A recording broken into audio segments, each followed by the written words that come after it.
time that we're 5, 6, 7, we're rewarded for being analytical and logical. That's how we're graded in school. That's how we're rewarded by parents and friends of parents and society.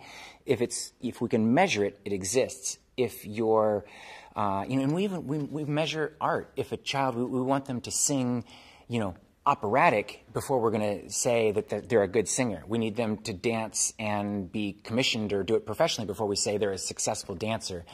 I understand why people come into the conversation saying, I'm not artistic, because I wasn't.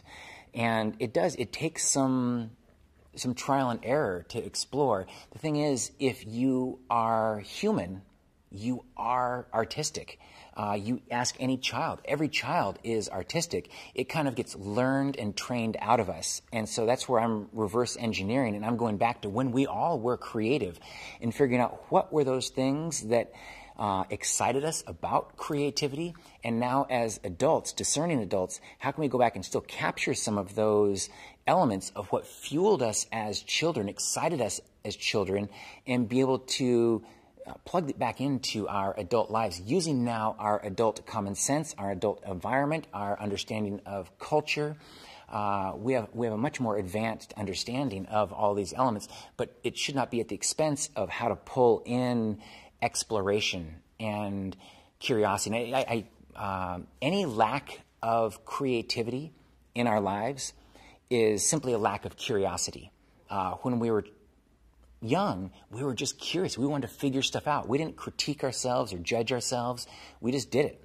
And so I think as adults, we need to be curious again to try and figure social media out. Do you get it? No, I don't get it. Is it confusing? Yes. Is Twitter a busy superhighway of misinformation? Yes.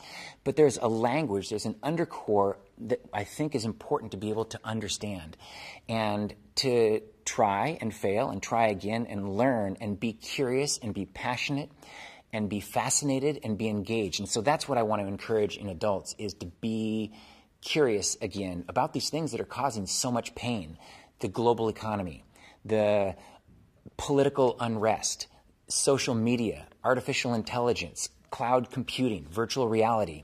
If we approach these things with a sense of curiosity as opposed to a sense of criticalness, I think there's tremendous opportunity to the upside if we just change our frame of thinking.